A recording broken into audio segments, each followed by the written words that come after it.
Following President Trump's command, the most powerful military in the history of the world executed massive precision strikes on 3 of the Iranian regime's key nuclear facilities. The objective of Operation Midnight Hammer was to destroy the regime's nuclear enrichment capacity and stop the grave nuclear threat posed to the United States, Israel, and the rest of the free world. The mission, which will go down in the history books, was an overwhelming success. Secretary of Defense Pete Hegseth and the chairman of the Joint Chiefs of Staff Dan Raisin Kane covered the operation in great detail at their briefing this morning at the Pentagon, and I encourage every American to watch it. As President Trump has said repeatedly, the United States of America has the greatest, fiercest, and bravest armed forces ever to stride the face of this earth, and we couldn't be more grateful and proud of our nation's warriors. The Iranian regime was weeks away from being able to produce a nuclear weapon that would threaten the entire world before President Trump took this decisive action on Saturday night to obliterate their nuclear capabilities. The contrast in leadership could not be more clear. Barack Obama and Joe Biden sent pallets of cash, American taxpayer dollars, in a failed attempt to buy the Iranian regime's compliance with a weak and ineffective deal. President Trump sent a fleet of American warplanes to destroy Iran's ability to produce a nuclear weapon. The United States and the entire world are safer because of this president's decisiveness. Despite agenda-driven leaks by the fake news media aimed at undermining this incredible accomplishment achieved by President Trump and our brave fighter pilots, there is broad consensus emerging already that Iran's nuclear capabilities were indeed destroyed. The United States, Israel, the United Nations, and even Iran all agree they can no longer build a nuclear weapon. So why did the president immediately turn to obliterating after the Iranian nuclear threat? Securing peace. Within 48 hours of the devastating strike, President Trump and his team brokered a historic ceasefire between Israel and Iran and officially ended the 12-day war. The Middle East is now shifting away from chaos and bloodshed and moving toward the beginning stages of a new era of peace and stability that President Trump has long called on them to achieve. This was unthinkable at this time last week, and this is what peace through strength looks like. Under President Trump, America will relentlessly advance our interests without being dragged into endless wars. His fearless leadership guarantees America is once again respected across the world. Just look at what he was able to accomplish at the NATO summit in the Netherlands. Many of you were there. Our allies agreed to invest 5% of their GDP annually in defense because President Trump demanded it. This will be the most significant reinforcement of NATO's collective defense in the history of the NATO alliance. And as a result, the United States of America will carry less of the burden, and our NATO allies will be stronger than ever before. As NATO Secretary General Ruda put it, for too long, one ally, the United States, and our taxpayers, I may add, carried too much of the burden of that commitment. And that changes today. President Trump made this change possible. We will produce trillions more for our common defense to make us stronger and fairer by equalizing spending between America and our allies. This is the Trump effect. This is what the president meant when he declared that America is back. Now, back here at home, Americans are paying much cheaper prices for gasoline this summer, as both the Wall Street Journal and the New York Times pointed out today. Here's how the Wall Street Journal put it. Hitting the road this summer won't bring as much of a big hit to your wallet. The national average for a gallon of regular gasoline is about 23 cents cheaper than this time last year. Analysts say plentiful supply is expected to keep prices down in the coming months.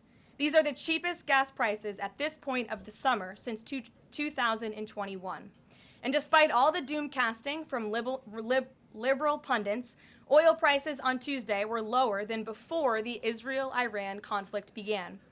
As President Trump continues to unleash American energy, our country will have even more efficient, reliable, and affordable energy to protect our national security and fuel our people.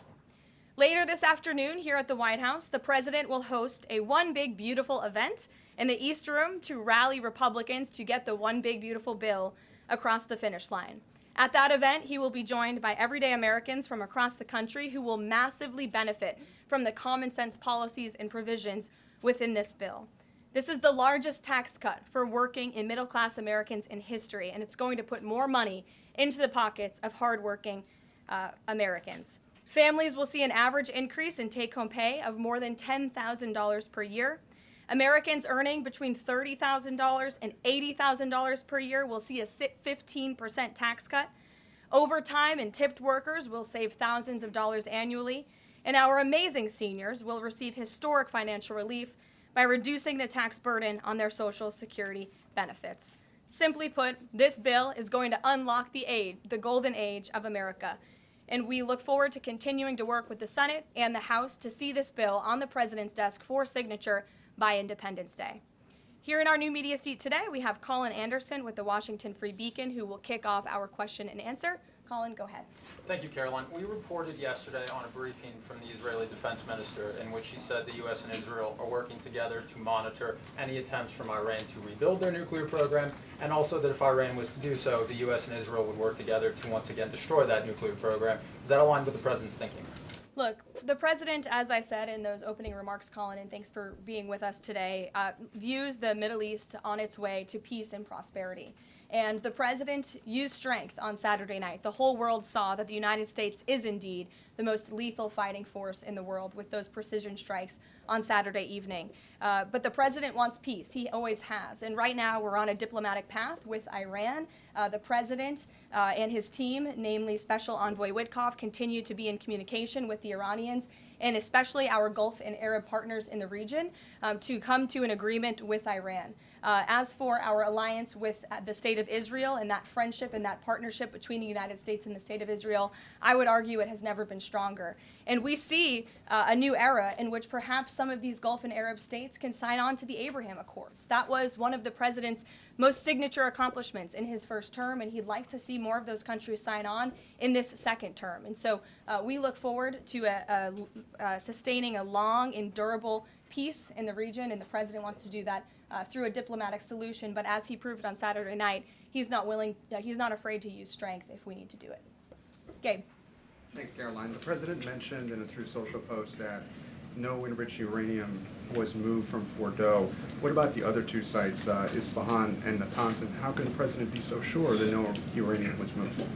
Well, what I can assure you is that the United States and our intelligence agencies and Director Ratcliffe and the President's entire national security team were obviously watching these sites very closely in the weeks and the days leading up to the attack on Saturday, which I will add was one of the most secretive and successful operations in United States history. I think many of you in this room would agree with that because none of you in this room knew about the strike on Saturday until it took place.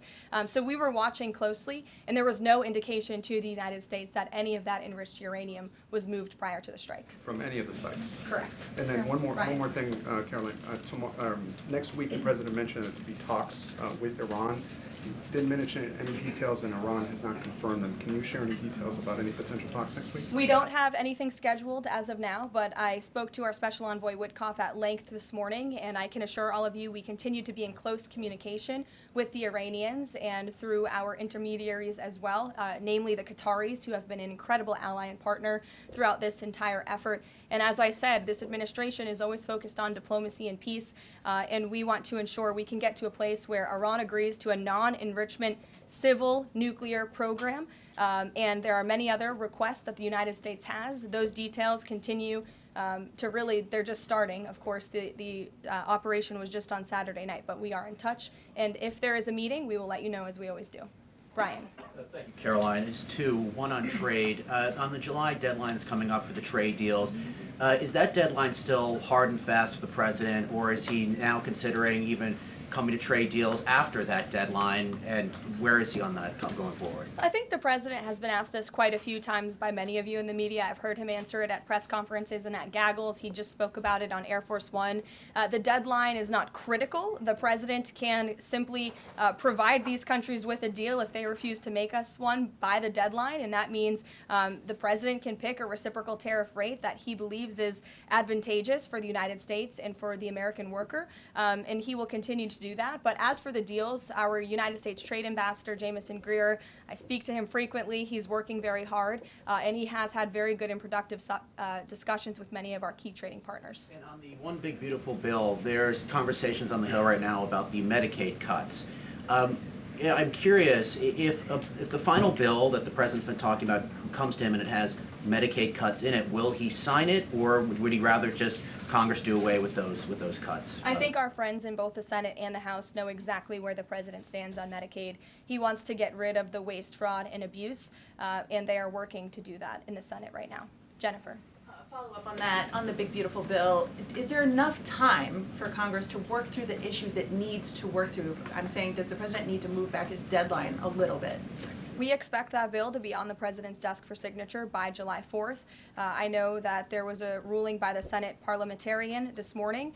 Look, this is part of the process. This is part of the inner workings of the United States Senate, but the president is adamant about seeing this bill on his desk here at the White House by Independence Day. And then on Israel, is there a date set for the prime minister to visit the White House yet? Is he coming in a couple weeks? There isn't a date, but the prime minister has expressed interest in coming to the White House to meet with the president and come to Washington. The president is obviously very open to that, but we don't have a date. When we do, we'll let you all know. Kate. The president suggested he was open to sending more Patriot air defense missiles to Ukraine. Is that going to happen, and were there any other assurances that he made directly to Zelensky when they met? I'll let the president speak on that. That was a private conversation between he and President Zelensky, but the meeting was a good meeting, and it was a meeting towards progress, and the president, as he said, repeatedly wants to see this war come to an end, but I'll let him speak on that specific And point. Witkoff yesterday suggested that there would be more countries signing on to the Abraham Accords. What's the timeline on that, and which countries specifically is the administration looking to have sign on? Well, the president is certainly hopeful that more countries in the region will sign on to the Abraham Accords. Again, we want to see a long, withstanding, endurable peace in the Middle East, and that's the way to do it. And when the president met with the new president of Syria, that was one of the requests that he made for Syria to sign on to the Abraham Accords. I don't have a timeline for you, but this administration wants to see that happen, and our partners in the region should know that. Rachel. Thanks so much. Just to follow back up on the meeting that the president mentioned about wanting to have this meeting with the Iranians next week. Clearly there's a willingness here from the administration to want to meet with Iranian officials. What is the holdup here in trying to schedule it? Are you experiencing any resistance from the Iranians? No, have some patience. We just had this strike on Saturday night. The president secured a ceasefire. A lot has happened in the last week. He was just in the Netherlands. Now he's back home to have a big event this afternoon on the One Big Beautiful Bill and get our domestic priorities across the finish line. So we'll get there, and like I said, we're in constant communication. And just one more, just on the goal of the meeting. The president mentioned yesterday that it may not be necessary to have an agreement with the Iranians. What is the purpose, what would be the goal of this meeting? Again, to continue moving forward towards a long-standing peace in the Middle East. Jordan.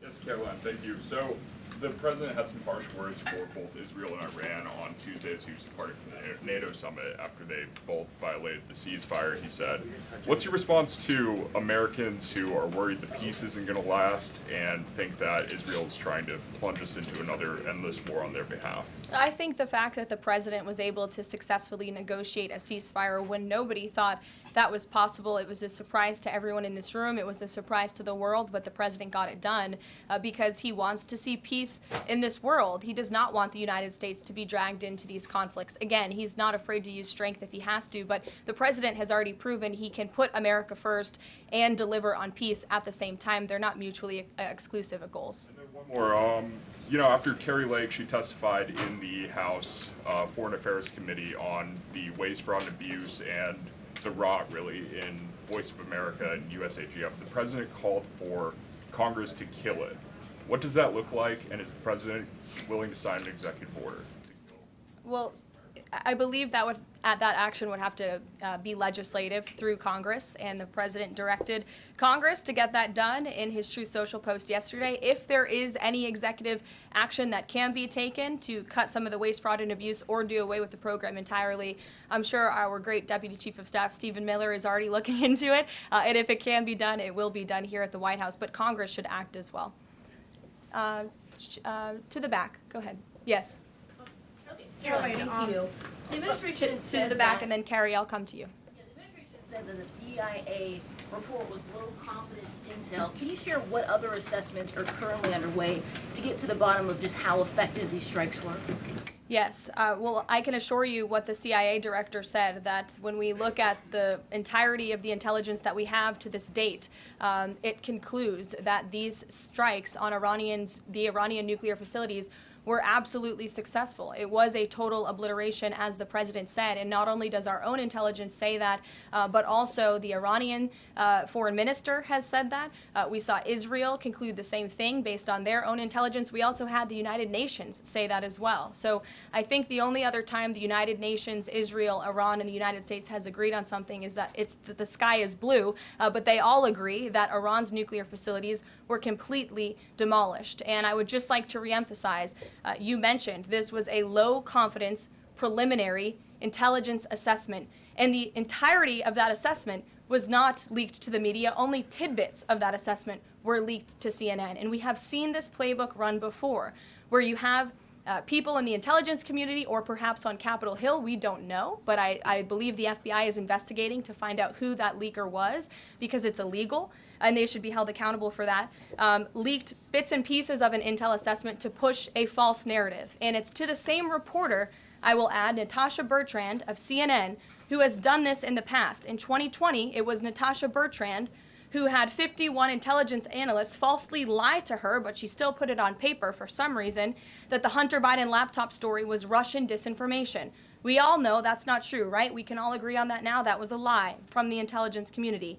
Also in 2020, this same reporter, Natasha Bertrand, wrote that a top intel agency ruled out the man-made lab leak theory of the coronavirus origins. Again, the president was right about that. This reporter wrote a lie from the intelligence community to seek a narrative she wanted to prove, and guess what? We now know that's the truth. Also, in 2024, Bertrand pushed the suckers and losers hoax. She also pushed the fine people hoax, which was taking the president's words purposely out of context. And then last October, and I believe this is notable, Natasha Bertrand published an article in Politico from the intelligence agency. She said that John Ratcliffe was speaking without any evidence when he said Iran was attempting to undermine President Trump's presidential campaign. And then we, of course, found out that was absolutely true. In fact, the Biden administration declassed an intel report which said they had high confidence that Iran had done exactly what Ratcliffe alleged. They did run an influence campaign to hurt President Trump's candidacy. In fact, we know the Iranians tried to take President Trump's life. And so this is a reporter who has been unfortunately used by people who dislike Donald Trump in this government to push fake and false narratives. She should be ashamed of herself. And that's not what reporting is. Journalism is trying to find the facts and the truth. And this week we saw this same reporter being used to push a fake narrative to try to undermine the President of the United States, and more importantly, the brave fighter pilots who conducted one of the most successful operations in United States history. And I think the American people fully know that this operation was a complete and total success. Elizabeth. Thank you, Caroline. The Miami Herald recently published a story saying the Trump administration was targeting migrant foster children. The Trump administration has denounced this as false. Could you clarify the Trump administration's position on protecting migrant children, particularly the 300,000 lost under the Biden administration? Yes, I saw that Miami Herald article yesterday, and I was aghast at the headline. It's egregious to accuse this administration of trying to target foster children. That is not at all what is happening at the Department of Homeland Security.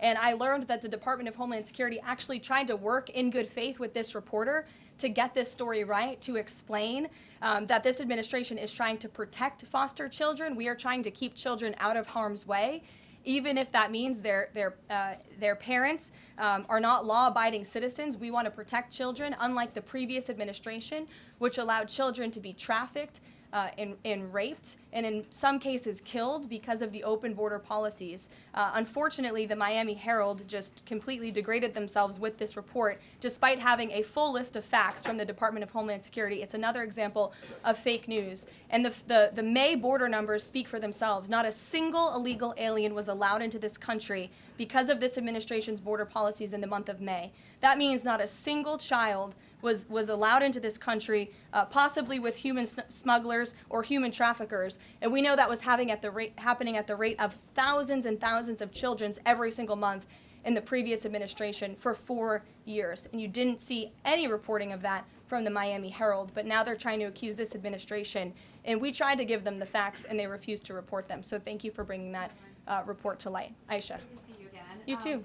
I know you're looking for You're this. usually on the Hill. I know, I'm here today. I know you're looking for this leaker. Is it your belief, I know you said earlier you're not sure if it's on Capitol Hill or at the Pentagon, but is it your belief that it might be in Capitol Hill, and how confident are you that you'll find this leaker? Well, I'm not personally looking for the leaker. The FBI is looking for the leaker, so you'll have to ask them in the Department of Justice in terms of this investigation. But you know, leaking top secret classified intelligence is a crime, and people need to be held accountable for that crime. And then can I just ask you about how you're going to be limiting intel to Congress? What would you say to lawmakers who say they have oversight privileges, they need this information? This administration wants to ensure that classified intelligence is not ending up in irresponsible hands, and that people who have the privilege of viewing this top secret classified information are being responsible with it. And unfortunately, clearly, someone who had their hands on this, and it was a very few people, few number of people in our government who saw this report, that person was irresponsible with it, and we need to get to the bottom of it, and we need to strengthen that process to protect our national security and protect the American public. Mary Margaret, go ahead. Thank you, Karoline. Sure. You just laid out a lot of different stories about disinformation that Natasha, excuse me, that Natasha Bertrand had pushed during her time at Politico and at CNN.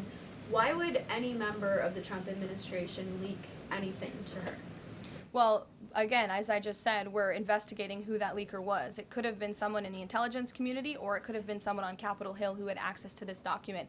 The FBI is searching for that person. Go ahead. Thanks, Caroline. The president was And obviously... clearly it was done to undermine the president, to answer your question. And I'm sorry, I really wanted to follow up on that really quickly. Before the strikes on Iran, we saw a number of other leaks about Tulsi Gabbard, the Vice President Vance. Is there an effort to divide the president's team when it comes to these leaks and which reporters they choose? I do believe there's an effort on the outside of this building to try to divide the president's team on the inside, and sometimes you have to look at these headlines and laugh, because I've been in meetings where I know these things are absolutely not true, and again, we do our best here, I believe, to try to push back and correct the record with all of you, but there is fake reporting. That's just the reality of this country, unfortunately, but I can assure you the president's team is strong, especially the national security team.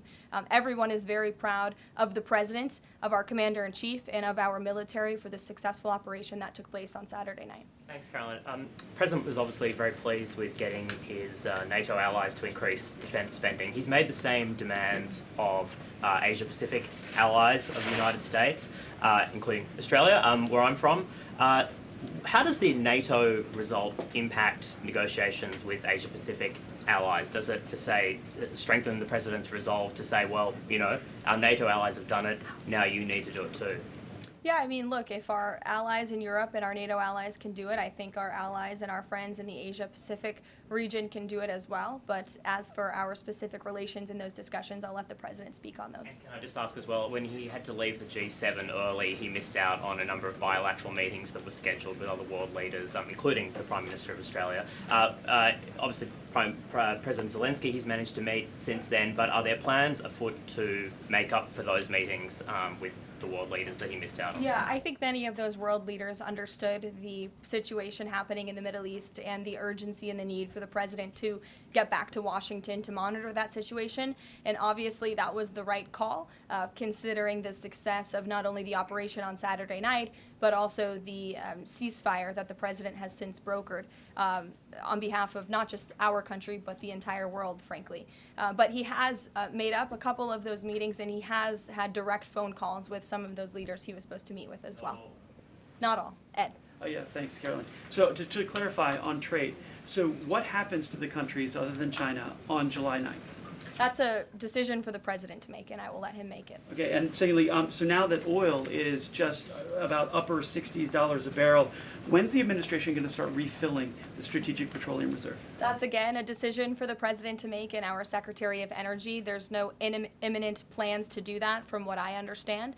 But as you have seen with the plummeting of oil prices in this country, it's because this president and our Department of Energy have really tapped into our resources here, and we have an increase of supply, unlike the previous administration that totally hampered our domestic energy efforts, but totally robbed and drained our strategic petroleum reserves. So when the time is right, the president will make that decision. But right now, we are utilizing the resources that God blessed us with right here in our country to produce energy for our people. Yeah, one more if I could.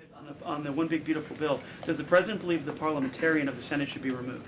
I haven't spoken to him about that, and I'll let him speak on it. However, again, he knows this is part of the process and the inner workings of the Senate, and he wants to see this bill done, and he remains very much engaged in these conversations and in this process with lawmakers in both the Senate and the House side, and the whole White House does as well. In the back, yes, Libby. Thank you, Karoline. Earlier today, the president stated that these photos out of Fordo that were showing nuclear materials being removed, suspected of showing that, were just concrete workers. What intelligence is that based upon? Look, the president shared that statement with all of you, and I already answered the question about whether uranium was moved prior to the strike, and the answer is no. Is there a chance that the DIA report becomes public at any point? I don't think this administration is going to get into the habit of sharing classified, top-secret information. Those classifications exist for a reason, and I wish everyone who had the privilege of looking at these documents would respect that. Daniel? Thank you, Karoline. You've been emphatic that the president's expectations for the one big beautiful bill to hit that July 4th deadline. You had a big meeting on Capitol Hill yesterday with the Republican Study Committee. Did you walk away from that meeting pleased with what you heard? Did it bolster your confidence that Congress is able to meet that the expectation of the president? Yes, I did. The camaraderie at the Republican Study Committee was great. Members, expressed, their feelings about the bill, but as we saw, the bill passed through the House, despite many people believing it could not. So the House is ready to receive this bill back from the Senate so they can pass it and bring it to the president's desk. So it was a great meeting, and Republicans are very unified. And we also talked about the mayoral race in New York City and how the victory of the Democratic primary candidate really shows how far left and unhinged the Democrat Party has become. And Republicans truly are on the right side of every issue in this country. We are on the side of no men in women's sports, on the side of low taxes, secure borders. So that was the topic of discussion. And the unity was strong and the camaraderie was high. And I know everyone looks forward to being here at the White House for the bill signing next week. Sure. Thanks, Caroline. The Supreme Court ruled this morning that South Carolina is allowed to deem Planned Parenthood as not a qualified health care provider, and that will block it from receiving Medicaid funds. Does the White House have a statement on that ruling, and would the president support a standalone bill from Congress to defund Planned Parenthood at a federal level rather than letting each state determine it?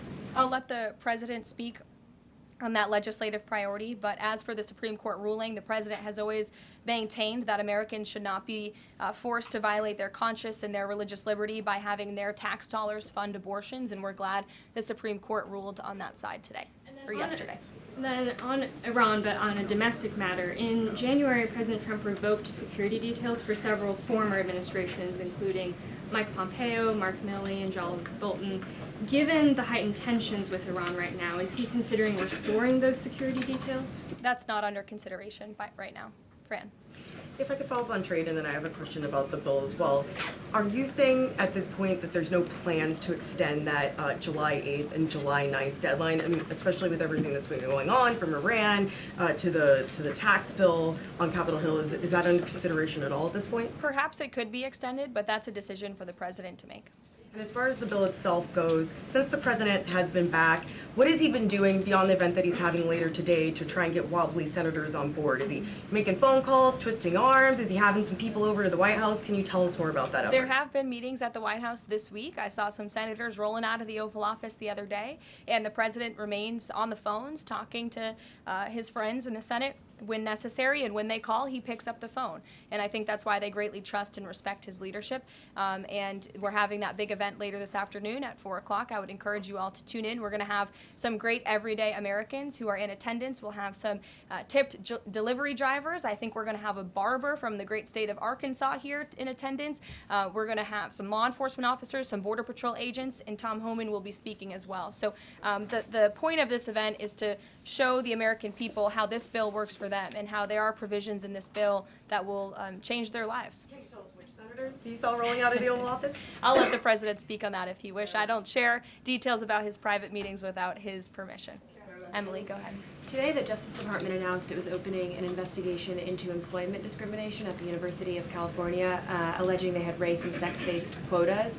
Federal law bars hiring somebody based on their race or sex, but do you also object to universities working harder to make sure they have a diverse group of candidates to consider? And do you expect more investigations like this from DOJ? I have not seen that investigation from the Department of Justice, but I can certainly check in. What I can tell you, it's the position of this president that we want to restore a merit-based society and culture in the United States of America, where people are not hired nor are they promoted based on their color of their skin or their gender.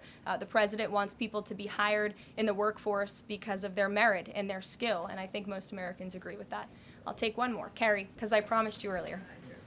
So the Ayatollah Khomeini came out and said that Iran will, quote, never surrender to the U.S. That being said, what remains to do with the possible responses from Iranian proxies in the region and even in the U.S.?